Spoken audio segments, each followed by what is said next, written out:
হযরতে খাব্বাব রাদিয়াল্লাহু তাআলা আনহুকে এমন ভাবে মানসিক নির্যাতন শুরু করে দিয়েছে। হযরতে খাব্বাব রাদিয়াল্লাহু তাআলা আনহু কে ফুটন্ত জ্বলন্ত কয়লার মধ্যে আঙ্গার মুখরের মধ্যে হযরতে খাব্বাবের শরীরের মধ্যে যে জামা ছিল এই জামাটা পর্যন্ত শরীরের মধ্যে রাখে নাই, জামাটা খুলে নিয়া জামাটা খুলে ফেলছে, সমস্ত জামাগুলা খুলে হযরতে খাব্বাব রাদিয়াল্লাহু তাআলা আনহু উলঙ্গ করে জ্বলন্ত ফুটন্ত কয়লার মধ্যে খালি গায়ে খালি পিঠে শোয়ে রাখা হয়েছে। শুধু তাই নয় হযরতে খাব্বাবকে উপরে এমন নিষ্ঠুর আক্রমণ করেছে, জ্বলন্ত কয়লার মধ্যে তোরণে শুয়ে রেখে দিয়েছে। এবং একজন কাফের নিষ্ঠুর বেঈমান কাফির ওই খাব্বাবের মুখের মধ্যে পা দিয়ে ছাপা দিয়ে খাব্বাব রাদিয়াল্লাহু তাআলা আনহুকে ছাপা দিয়ে ধরেছে, আর ফুটন্ত জ্বলন্ত কয়লার মধ্যে পড়ে হযরতে খাব্বাব রাদিয়াল্লাহু তাআলা আনহুকে ছাপ দিয়ে বলতেছে, এ খাব্বাব এখনো সময় আছে, তুমি বলো মুহাম্মদের ধর্ম ত্যাগ করবা কিনা? তুমি কি ধর্ম ত্যাগ করবা কিনা? তুমি কি ধর্ম ত্যাগ করবা কিনা? ধর্ম ত্যাগ করবা কিনা তুমি বলো। ওই সময় হযরতে খাব্বাবকে আবার ছাপ দিয়ে ধরছে। খাব্বাব রাদিয়াল্লাহু তাআলা আনহুর শরীরের গোলা গলে গলে ওই কয়লার মধ্যে পড়ে যাচ্ছে, আবার আগুনগুলা নিভে যাইতেছে। আবার জ্বলন্ত আগুনের মধ্যে খাব্বাবকে ফালাইয়া আবার বুকের মধ্যে চাপা দিয়ে ধরছে। খাব্বাবকে ডাক দিয়ে বলতেছে, এ খাব্বাব তোমারে কোনো সময় আছে বলো, তুমি মুহাম্মদের ধর্ম পরিত্যাগ করবানি, দিন ছেড়ে দিবানি? খাব্বাব ডাক দেয়া কয়, জীবন চলে যেতে পারে, প্রাণ চলে যেতে পারে, কিন্তু আমার জীবনটা যদিও বাহির হয়ে যায়, মুহাম্মদের ধর্ম আমি গ্রহণ করেছি, এক আল্লাহর কথা মেনেছি, কিতাবের উপর বিশ্বাস করেছি, ধর্মের উপর বিশ্বাস করেছি, ফেরেশতাদের উপর বিশ্বাস করেছি, ভালো মন্দের উপর বিশ্বাস করেছি। কখনো মুহাম্মদের ধর্ম কখনো ছাড়া যাবে না, জীবন চলে যাবে, আল্লাহর গোলামি কখনো ছাড়তে পারবো না। তসলিমা আল্লাহুম্মা সাল্লি সাইয়্যিদিনা মাওলানা মুহাম্মাদ ওয়া আলা সাইয়্যিদিনা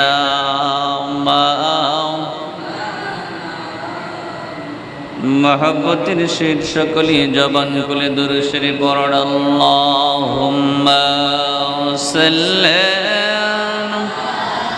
সাইয়্যিদিনা মাওলানা মুহাম্মাদ ওয়া আলা সাইয়্যিদিনা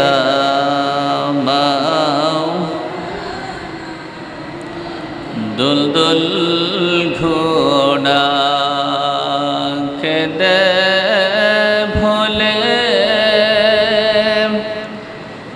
আমার কোনো দোষ নাই,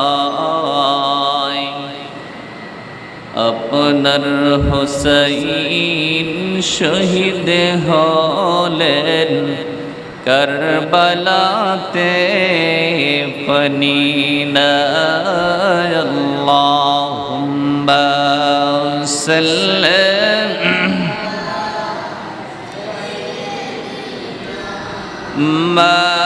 মাওলানা মুহাম্মাদ ওয়া আলা আলি সাইয়্যিদিনা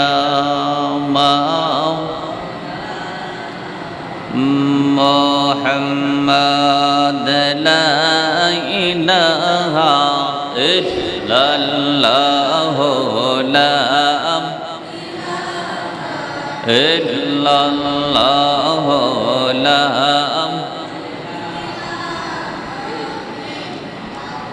আল্লাহু আল্লাহ আল্লাহু আল্লাহ আল্লাহ আল্লাহ আল্লাহ আল্লাহ আল্লাহ আল্লাহ আল্লাহ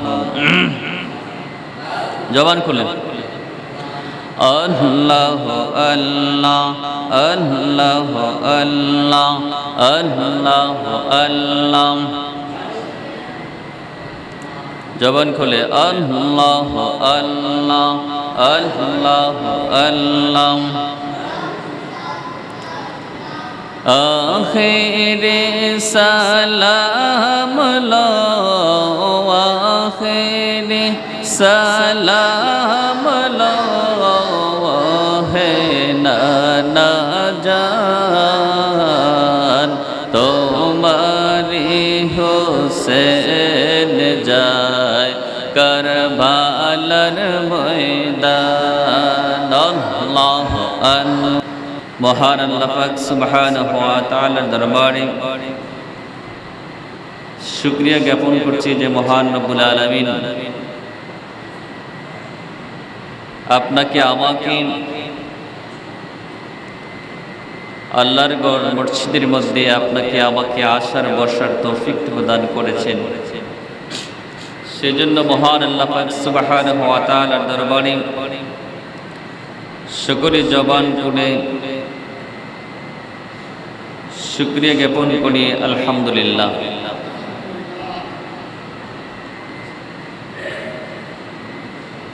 আল্লাহ পাক সুবহানাহু ওয়া তাআলা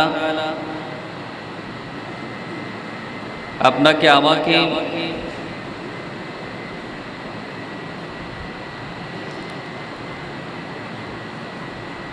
পবিত্র জুমার দিনে আল্লাহর ঘর মসজিদের মধ্যে আপনাকে আমাকে আসার বসার তৌফিক প্রদান করেছেন। অনেক মানুষ বাড়ি করে বসে আছে যে মহান রব্বুল আলামিন আপনাকে আমাকে দয়া করে এই জান্নাতের ঘরে জান্নাতের বাগানে আসার বসার তৌফিক প্রদান করেছেন। সেজন্য মহান রব্বুল আলামিনের দরবারে উচ্চ কণ্ঠে আবার শুকরিয়া জ্ঞাপন করি আলহামদুলিল্লাহ। আজকের খুতবার আলোচনার বিষয় হচ্ছে ইতিকাদ সম্পর্কে। ইতিকাদ কি, ইতিকাদের গুরুত্ব সম্পর্কে আজকের আলোচনা।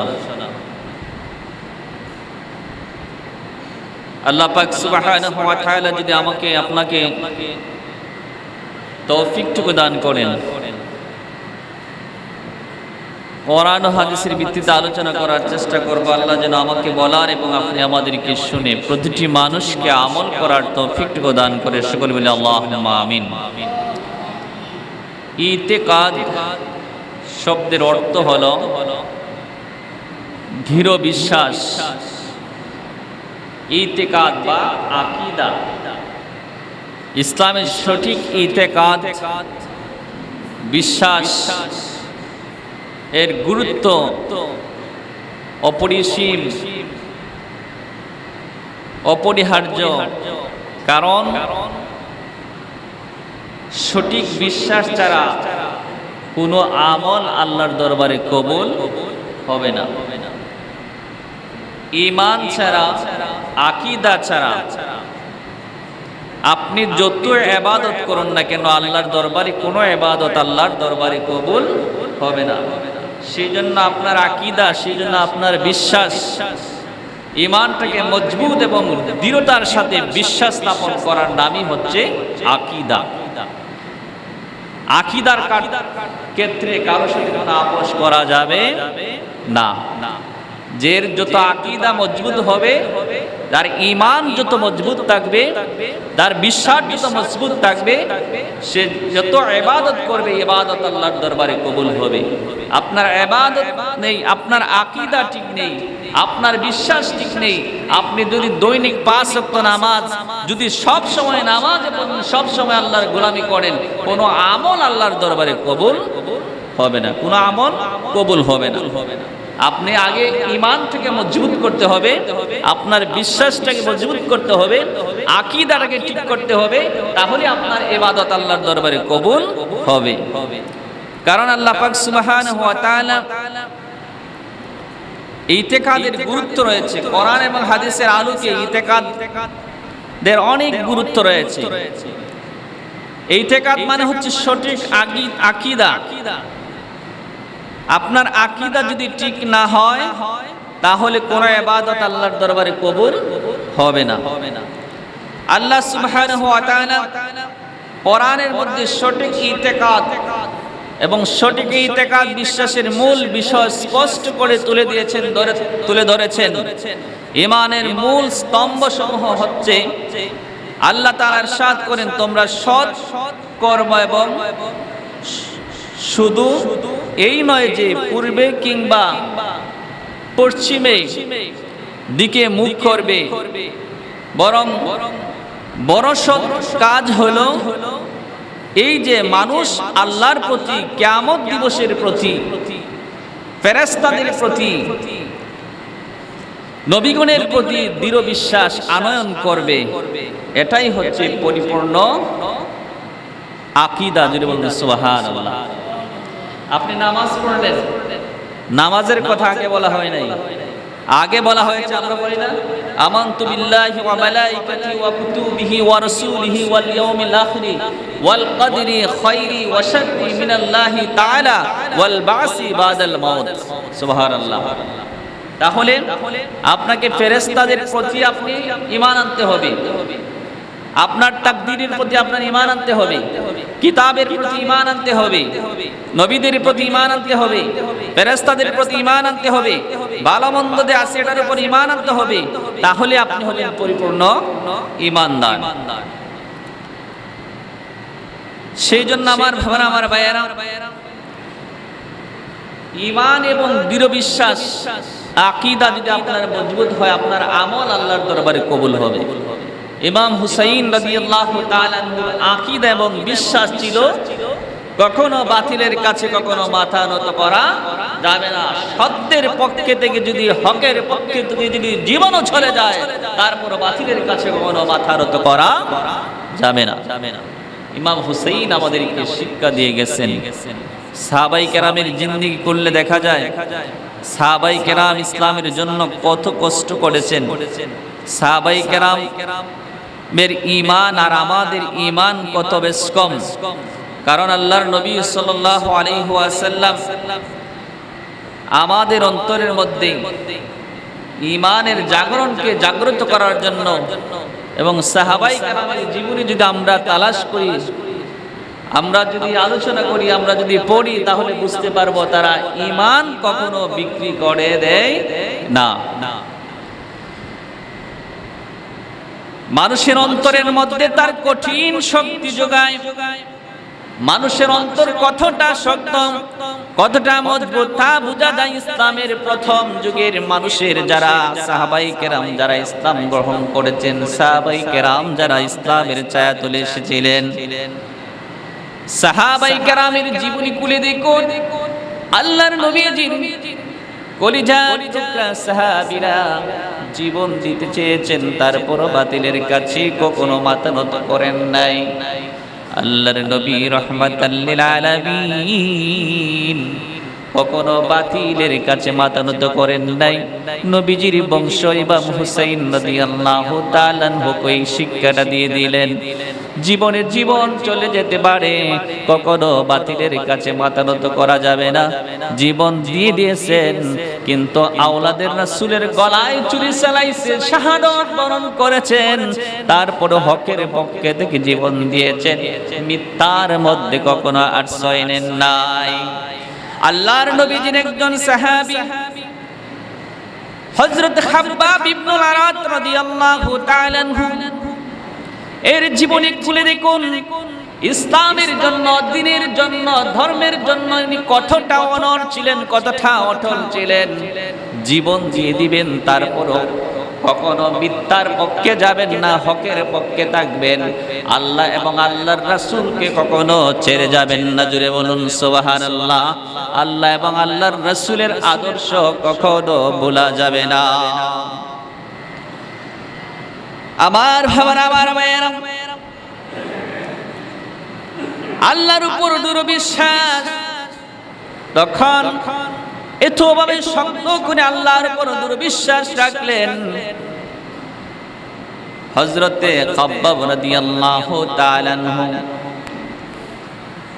যখন ইসলাম ধর্ম গ্রহণ করলেন, তখন কাফেরেরা হযরতে খাব্বাবের উপরে কত অমানুষিক নির্যাতন, কত অত্যাচার শুরু করে দিয়েছে। হযরতে খাব্বাব রাদিয়াল্লাহু তাআলা আনহুকে এমন ভাবে অমানুষিক নির্যাতন শুরু করে দিয়েছে,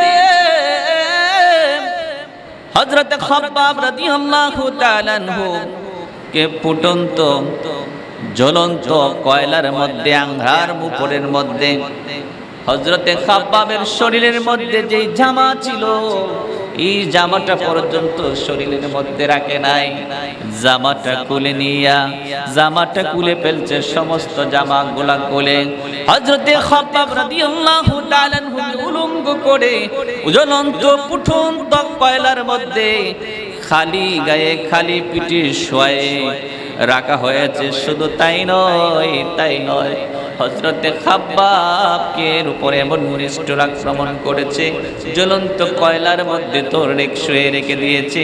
এবং একজন কাফের, নিষ্ঠুর বেঈমান কাফের ওই খাব্বাবের মুখের মধ্যে পা দিয়ে ছাপা দিয়ে খাব্বাব রাদিয়াল্লাহু তাআলা আনহুকে ছাপা দিয়ে ধরেছে, আর ফুটন্ত জ্বলন্ত কয়লার মধ্যে পড়ে হযরতে খাব্বাব রাদিয়াল্লাহু তাআলা আনহুকে ছাপ দিয়ে বলতেছে, এ খাব্বাব, এখনো সময় আছে, তুমি বলো মুহাম্মদের ধর্ম ত্যাগ করবা কিনা? তুমি কি ধর্ম ত্যাগ করবা কিনা? তুমি কি ধর্ম ত্যাগ করবা কিনা? ধর্ম ত্যাগ করবা কিনা তুমি বলো। ওই সময় হযরতে খাব্বাবকে আবার ছাপ দিয়ে ধরছে। খাব্বাব রাদিয়াল্লাহু তাআলা আনহুর শরীরের গোলা গলে গলে ওই কয়লার মধ্যে পড়ে যাচ্ছে, আবার আগুনগুলা নিভে যাইতেছে, আবার জ্বলন্ত আগুনের মধ্যে খাব্বাবকে ফালাইয়া আবার বুকের মধ্যে চাপা দিয়ে ধরছে। খাব্বাবকে ডাক দিয়ে বলতেছে, এ খাব্বাব, তোমারে কোনো সময় আছে বলো, তুমি মুহাম্মদের ধর্ম পরিত্যাগ করবানি, দিন ছেড়ে দিবানি? খাব্বাব ডাক দেয়া কয়, জীবন চলে যেতে পারে, প্রাণ চলে যেতে পারে, কিন্তু আমার জীবনটা যদিও বাহির হয়ে যায়, মুহাম্মদের ধর্ম আমি গ্রহণ করেছি, এক আল্লাহর কথা মেনেছি, কিতাবের উপর বিশ্বাস করেছি, ধর্মের উপর বিশ্বাস করেছি, ফেরেশতাদের উপর বিশ্বাস করেছি, ভালো মন্দের উপর বিশ্বাস করেছি, কখনো মুহাম্মদের ধর্ম কখনো ছাড়া যাবে না, জীবন চলে যাবে, আল্লাহর গোলামি কখনো ছাড়তে পারবো না, এক আল্লাহর দিন, এক নবীর দিন কখনো ভোলা যাবে না। জুড়ে বলুন সুবহানাল্লাহ। তাহলে সাহাবায়ে কেরামের জিন্দেগি করলে দেখা যায় তারা কত নিষ্ঠুর অত্যাচার শুরু হওয়ার পরও হাদিস শরীফের মধ্যে এসেছে, হযরত খাব্বাব রাদিয়াল্লাহু তাআলা পিঠের চর্বি এবং রক্ত গলে গলে সে কয়লার মধ্যে পড়ে যাইত, আর এই চর্বি রক্ত পড়ে কয়লার আগুন নিভে যাইত। জোরে বলুন নাউজুবিল্লাহ। এই কষ্টের পরোয়া আল্লাহর রাসূলের দ্বীন এবং কোরআন এবং ধর্মকে কখনো খাব্বাব পরিত্যাগ করেন নাই। আর আজকে আমাদের কেমন মুসলমান, আমরা মুসলমান এমন হয়ে গেছি, ইহুদি নাসারাদের সাথে আমরা বন্ধুত্ব স্থাপন করে দিয়েছি। কথা বলুন ঠিক কিনা? আজকেও ফেসবুকে দেখলাম, ইহুদিদের জন্য, নাসারাদের জন্য আমার জীবনটাকে আমি কোরবান করে দিয়েছি। আরেক মুসলমান হয়ে আরেক মুসলমানকে হত্যা করতেও আমরা দ্বিধাবোধ করি না। এই যে বিশ্বকাপ খেলা চলছে, বলতে পারেন যে হুজুর, খেলা নিয়ে আপনার মাথার দরকারটা কি? খেলা নিয়ে মাথার দরকার না, তখনই মারতে হয় যখন মুসলমানের ঘরে জন্ম নিয়ে